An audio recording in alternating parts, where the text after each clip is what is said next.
Il est 10 heures. Levez le pouce ceux qui sont au Cléo.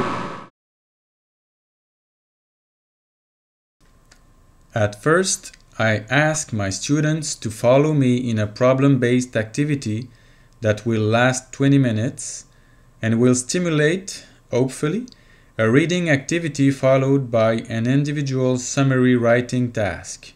The problem presented is the following. I'm translating here that the scientists agree generally to say that industrial activities, among others, have an impact on environment.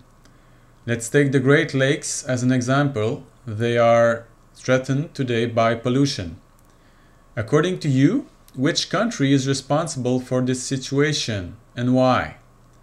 So these are the two questions that I want you to think about and to answer with your personal knowledge, your assumptions, and so on. You can see on the left-hand side that students are indicating with the thumbs up that they're ready to pursue. So students begin to brainstorm. They can type proposals or talk, but to type allows us to keep every proposal and compare them. And it goes on and on. And guess what? Americans are guilty all the way for all problems. After all, their population is 10 times ours. And well, it's a good assumption, but it's an assumption. So the consensus is clear and the case almost closed. In the next step, I show them data in a graph taken from the journal article that they will have to read after the course. They see amounts of pollution that each country rejects in the air and in the Great Lakes, but they have to analyze the data to identify which country fits in the missing links. Can you guess? What is the hint? And what is the answer? No matter what, I don't give the answer. They will find out in the reading. Because I replaced the country names by red numbers, they have to think with the data in front of them.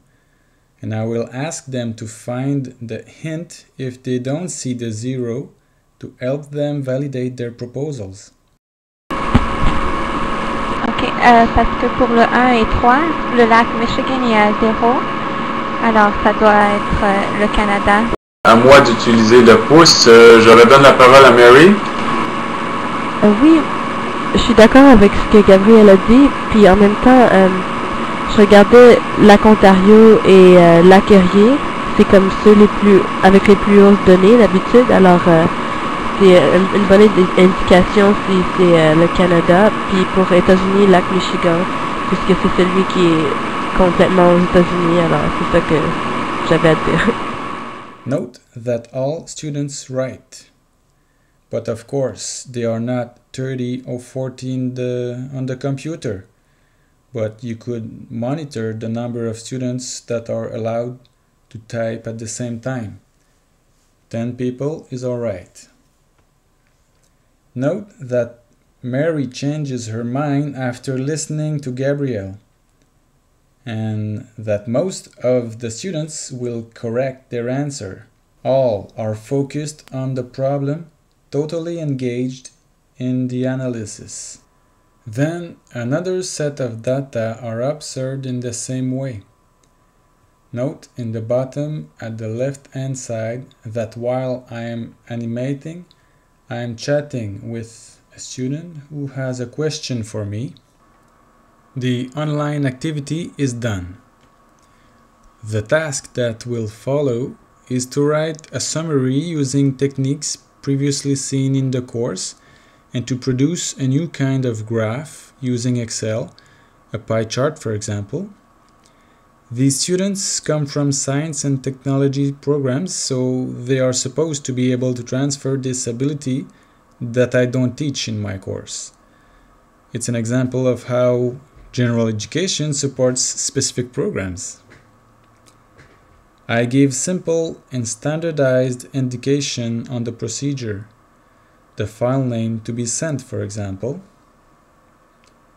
I send the article after the course by messaging in order to be able to monitor if the students received it, when, and especially when he or she opened it in case of a problem. There will be a question period, of course, and support to students will be a key factor from now on. Now you can see the product from a good student, and if you think it's over, well, not yet.